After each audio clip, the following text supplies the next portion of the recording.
Okay, I'm back. I'm going to talk to you about phones. I'm going to undress in front of you. You know, at this age, I'm not saying I'm old. I mean, I'm 41. I'm not absent-minded. I walk. One thing I did when I left, when I'm going on my big lesbian hunt. Okay, I was trying to find my head. I wandered around for about a year. Went to Kona, Key West, Portland, Seattle. Bumfuck, Idaho. Oofta. Did I say oofta? I did. Okay. Why am I doing this in front of you? Because if you don't want to watch me take off my sweatshirt, don't apply to marry me up. Okay. Is this thing on? Because there's no applause. Alright. Let's talk about phones. I had to go pick something up because my mom lives, somewhere else. And I needed my 3-hole punch for the documents I'm working on. So she had a friend was coming through town. So I answered the phone, turned the ringer up. Okay? So, ringer's off now. I do not have my ringer on most of the time. You have to leave me a message, okay? I don't like my phone to go off around other people. I think it's rude. I am a real estate broker owner. I had like 16 agents licensed in 3 states. Blah, blah, blah. Even when I did that, I'm just me now.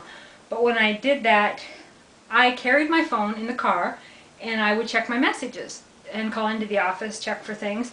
We didn't do texting then, but I don't answer it when I'm with my client. I don't answer it when I'm with my friends.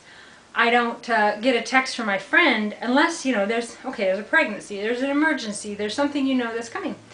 If something happens out of the blue, you know what? I'm sorry. Even if, my mom's in an accident, something's happened, I'll check my phone, but I'm not going to have it going off all the time for that one chance that something bad might happen and somebody might need me. Odds are I'm going to be too far away to do anything anyway, and I'll do what I can when I can. I don't want to disrupt that time with my lover, visiting, talking, whatever, with the constant interruptions of alerts of texts or phones ringing.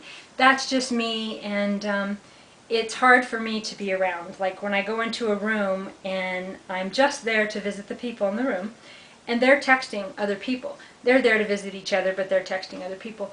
I don't do that. I mean, I sometimes have business things and whatever, but I also prefer to excuse myself even to text, because it's just everybody's checked out.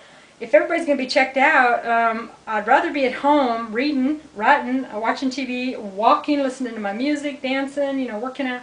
I don't want to be here staring at the wall while you're all texting other people. I mean, right? I don't need to be the center of attention, but if I'm in the room and you don't want to pay attention or interact with me, could you please excuse me because I gotta go. Okay, so there's my thing on the phones. Okay, I don't know why I'm doing that. It's a dairy thing. I take bromelain, pineapple extract, to dissolve, digest dairy. I'm very into alternative health. I have, again, I don't know why it doesn't work with the W's, but www.cancersolutions.org. I talk about alternative cancer cures. I have used, that's going to have to be for a private conversation later, because even though I write about corruption all over the world, all the biggest and the baddest, but the FDA is the only one that threatens to shut me down when I talk about what I've used to digest tumors to kill cancer. So I'm not allowed to tell you there's a cure for cancer, but there's about 1,000 of them. Yeah. And the #1 cure for cancer, the #1 cure for arthritis, any disease that you have. Well, yes, I believe getting alkaline is definitely the #1 key. But the key is to be able to, actually it's 4 letters, READ. If you can read, you can cure cancer. If one person in the world cured themselves of cancer, why can't you, right? So I've studied alternative medicine for 20 years. I'm very, very into it. So if you're on like 10 prescription drugs, at least 16 maybe, I don't know, I just don't think we're going to jive, because if you're open to going alternative and switching over, yes, but at the same time I found that in my intimate relationship, I want to be open to that, but I'm just not, because I know that you're taking something every day that's killing you and that's causing more damage and causing acid. You know, like Gwen Olson, the RX, Confessions of an RX Pusher. I have read, well, the Kevin Trudeau books, and, you know, big pharmaceuticals, they just make these drugs up. They're trying to, pretty much, someone just emailed me about some new laws in Europe. They're shutting down medicinal everything. Basically, the system doesn't want you to be well. So if the system's got you all wrapped up in that, I think that we would make great friends, and I would love to get to know you, but I'm not sure if we could be, you know, in a partnership that was healthy or that we both felt content in. I wish this wasn't true, boy, I sure do, but this is what I found. Yeah, a lot of these things that I'm saying, believe me, I realize there's a good chance that I'm not crying really. There's a good chance that I will most likely be alone because I can't tolerate anybody, right? But the thing is that I do know what I want, and if I don't find what I want, I'm going to be moving into writing novels about that perfect what I want. You know, the places that I've been, the things that I've seen, you know, yes, looking for lesbian love. But, you know, I've even considered, well, you know, do I even want to be with women? I mean, wouldn't it be easier to just be with a guy, right? But the thing is that it's not, because being with a man is, to me, emotionless, and it's not connected in the way, I mean, I want to be lovers with my best friend, and I want to be connected in all these different things, but I also want to be sexual. And it's weird, because a lot of people are like, well, yeah, he's a great friend, but I wouldn't want to be his lover, right? Yet they're in lesbian relationships which they're not sexual in, right? So they're in monogamous, sexless, touchless, cuddleless, kissless lesbian relationships, but they don't want to be with a man. So it's like, I get it, and I get everybody has different versions of love, but I am getting to know me, what my version of love is, and it might be warped and twisted. It's highly, highly romanticized, I imagine. However, if I don't have that, I just assume be alone. And it's probably sad to say, but if I only have that, maybe I have it like once a year, right, where I fall for somebody and I have that amazing connection. And I've had that connection with texts. I've had it with chats online, emails, and meeting them in person and touch. And I've had incredible connections, amazing words, and amazing intensity. And the real life creeps in, you know, kids and families and judgments and all of our differences creep in, and and things change. But to feel that beginning stage, I mean, somebody told me once, well, maybe, you know, you're just somebody who wants to have that initial feeling and you're just going to keep going on to that. Well, I was in a committed monogamous relationship for 15 years. I was monogamous while I was not touched, not kissed, not really appreciated for the level of my artistic talents, and I kind of shut down. I still love her very much. I haven't talked to her in over a year. She was my best friend in my family, and she just, you know, went away. I don't like that, obviously, because I love her. She's my friend. I don't want her in my life as a lover. I don't even know that I want her as a friend at this point. However, I know that I do not want to be in a relationship where someone does not want to kiss me. If you don't want to be my lover, then I don't want to live with you and deal with all the other stuff of a life without having you as my lover, right? Yeah, if there never ends up being a woman and I find some guy to make out with, then I guess I do, right? I don't want to be with a man. I want to be with a woman. But at the same time, I can't compromise who I am as a person, spiritually, ethically, morally, my code of honor per se, just to be loved. And if I end up alone in that, then I do. Okay, I guess I'll shut this off and we'll start another topic in another minute. Maybe I'll change my shirt, but it'll be the same hair and the same, you know, look I have today, which is kind of like I'm hungover, but I'm not hungover. Well, maybe. I had some cookies kind of late, which, you know, gives me a hangover because, you know, the other night I was, I was just feeling like I should just go out and, you know, whatever. Not like there's any women around, but I just kind of convinced myself I should just go out and, I don't know what. When I go out, I end up usually just having a drink and writing anyway, so. But I thought about it, and I thought, you know what?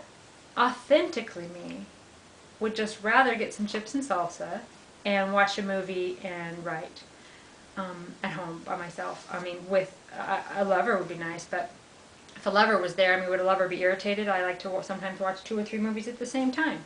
Sometimes I like to fast forward through movies. Then I rewind. You know, I have my oracle cards on the bed. I have books on the bed. I have my writing on the bed. Sometimes I have my little laptop. Sometimes I don't. And I read several books at once. And I'm, you know, and this probably would irritate somebody. When I have somebody over, like my last gal, I tried to keep stuff off the bed, and I was just trying to be very connected with her. The thing is it brought something up in me. I started to get resentful a little bit because I wasn't doing my thing. I didn't just get up and turn the radio on when I wanted, danced when I wanted, worked out when I wanted. She didn't ask this of me. I just kind of shut down for some reason. And I walk every day because when I, you know, left home on my lesbian manhunt, actually I left for many reasons. I just needed to find myself. It was a really rough year. But at any rate, one thing I did, I was like almost a little over 40 waist, and I started walking. And when my mother had breast cancer, I went alkaline. I lost quite a bit of weight that way, but I walked like 2 to 5 miles a day, most every day for the last year and a half. And so I have found I have a new relationship with my ass, and I do not intend to lose that relationship. So I walk, and I listen to my music, and I like to do that a lot, and I don't remember why I even have to rewind this to talk about it. So, I don't know what I was saying. I didn't even do that when she was here, because it wasn't like she didn't have things to do or say that. I kind of digressed into my previous relationship. I kind of shut down, and I wasn't me. So then I'm like, well, I can't be light and fluffy around you. Well, it was my own stuff, because I need to be able to be 100% me and be around someone else. You know, like, I don't want to sit through a football game just to be polite. I don't want to sit around with your family that is not nice to you, not supportive of you, and does not want you to be a lesbian and let you know all the time. I do it out of politeness because I care about my partner, but you know, that's not authentically me. And the more I do that, well, at this point, I would just rather, you know, take it to the novel. And yes, I'm going to talk about what I want in a perfect partner, but I don't know that I will find that. I meet these people, and I get very interested in them, and then something happens. Something always happens, and I don't mean to say that. I know you create your reality. I believe in the power of thoughts. I am trying to believe positive on it, but it just kind of ends up happening that way. So anyway, I guess shut this off or start a new one? I'm very indecisive. I am a Libra, even though my birthday is October 23rd. I'm a cusp, but I am into Libra, so I don't know if it's that balance thing or that there's so many paths that look good, but let's see. Shut it off or continue in telling you my secret stories. Okay. All right, well, I guess we'll continue. One thing that I found in my travels over the last year is that I like feminine women. Now, I've done previous videos on, yeah, I know.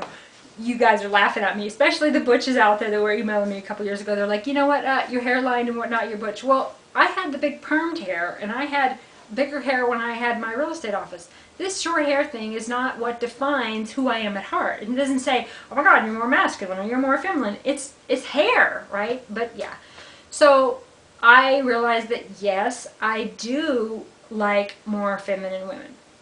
And I thought, the problem is I can't, well, I don't hit on anybody ever. I'm thinking of getting a t-shirt that says, if you're a lesbian and you like me, hit on me, because I, you know, have no gaydar.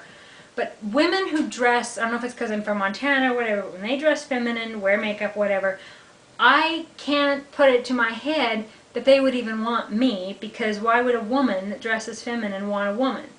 Now, I know out there in the real world that this happens, but when it happened to me, I was a little bit shocked because, you know, I didn't really realize it, and I found that I like that. I found that I have a type, and I didn't know I had a type. I didn't want to be so shallow as to say, I have a type. Well, you know, I do tend to like people with darker hair. I do tend to like people that are women, not people. Well, women are women that are a little bit shorter than me. And you know, I love brown eyes, green eyes. You know, of course, you know, blue eyes. All, you know, gorgeous eyes are gorgeous eyes. However, the people that would stop me in my tracks was a little different than I thought they would be. I wasn't attracted to women who looked like me. I traveled around Kona for, there's that nose thing again, for a couple months, and I would see women that would look like me. We wouldn't even talk. It's like, you know, hello, I'm a lesbian, you're a lesbian. Just, if I say hello, you think I'm going to be hitting on you? I mean, can we at least say hello? We're both obviously traveling in the world alone. No. If you're not my type, and you don't have the keys to a U-Haul, I don't think talking is going to, you know, help us out any. Oh, tangent. Okay, anyway, apparently I have a type. So, that came to me, and then I'm like, well, how could that ever possibly happen again? Well, I had one woman told me that in some places that all the lesbians are dressing like feminine now, or whatever, or more look like her than like me. Well, what do I look like? Because I don't wear makeup and because I wear, you know, men's clothes. I mean, sometimes I wear women's clothes. Well, who am I fooling? I don't. But I want to because I'm tired of the package area on the jeans and no package. Oh, and I don't want a package, by the way. I don't want a package. Well, you know, part-time package.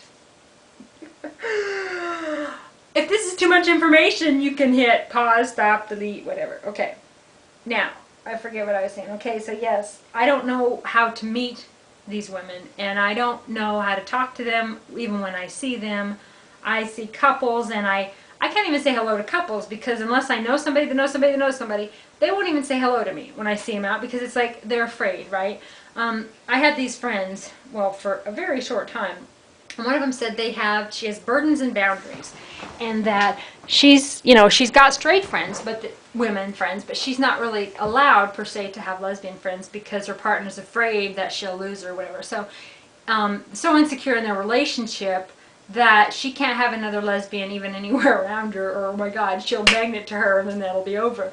I don't feel that way. I feel like if my partner wants to be with friends with whoever she wants to, that's fine. If she's romantically attracted to somebody, that's natural. That's fine. If you want to be romantic with them, I would prefer a heads up. That would be great. But I don't stop loving you because you have a lesbian heart-on for someone else. If someone grabs you passionately, intimately, emotionally, and you feel that draw, you know, talk to me about it. I love you. You're my best friend. I don't want you to separate parts of yourself, deny parts of who you really are, just because I love and adore you. I want a real relationship where two people are being really who they are, and two independent, strong people, 100% who they are, and they come together, they want to be together. They talk on the phone because they want to talk. They hang out because they want to. I don't want to be with someone who spends time with me obligatory. You know, if you feel obligated to get a hold of me or tell me this or that or check in with me, but it's not something you really want to do, I'd rather you just not do it, okay? So I want an honest relationship. I realize that the truth is raw and stinging and like a bunch of salt on a raw open wound at times. I am a truth seeker. Truth is what I do online, and believe me, the truth is a stinging conundrum.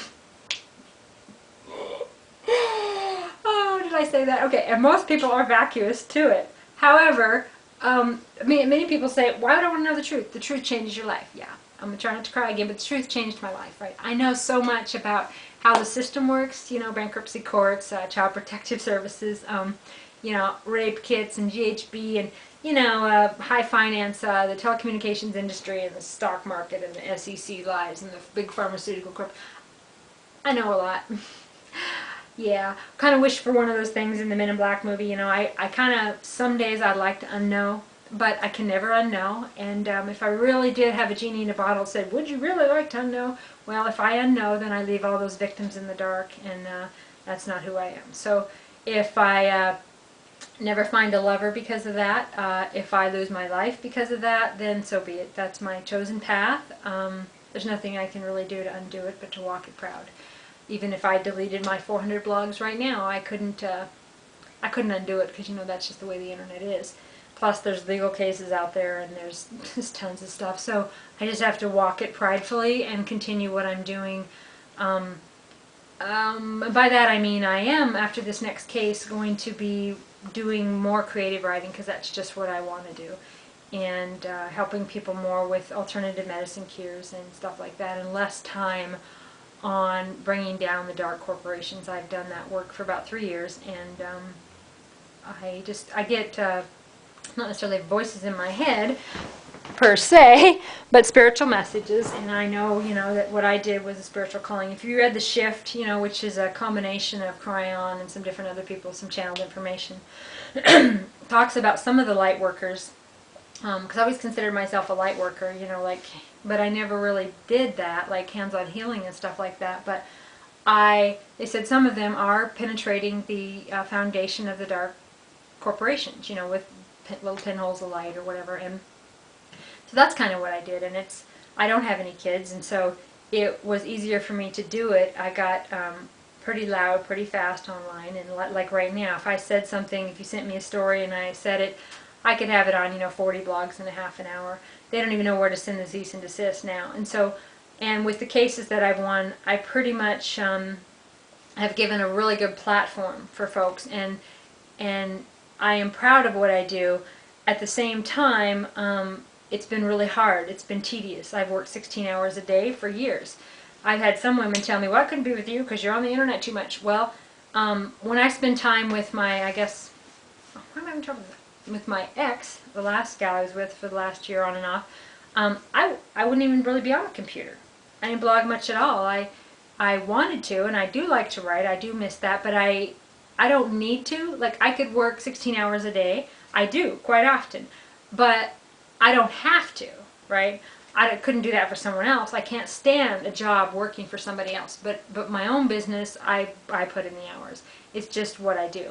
But it doesn't mean that I have to do that all the time. I would love to spend time with you. I'd love to, walk in the woods with you, make love with you, have a great meal with you, laugh, make you laugh, watch movies, and just be great friends with you. And I don't need to do that. I do it because I enjoy it. But it's well, apparently this came to an interesting end. I guess it was the word make love that brought me to a stand halt. So I'm going to shut this off, and I'm going to do another video in a minute because I know you can't wait. Even though some of you slam me because I don't do videos for a long, long time, and then I do a whole bunch together. They're like, you can't get subscribers that way. You're doing it all wrong. About internet marketing. Okay, I'm a search engine reputation manager, and I can get on top of the internet for anything pretty fast. I get the keyword thing. I get why I don't have many more subscribers. I know how to do that. I have Lesbian.com, Lesbian events, tons of sites. I've just never worked on that with that channel. I've worked on that with other channels. So, if you need to slam me about, my videos and stuff, I guess go ahead. You can email me, lesbian@lesbian.com, and, give me a slamming for what you think I should be doing and how that's going to make my world or your world better. I'm not sure really what it does any good for either one of us by you slamming me, but go ahead and do that if you need to. Yeah, I guess that's all I'll say about that for now. Almost winked. Oh, that I did. Oh.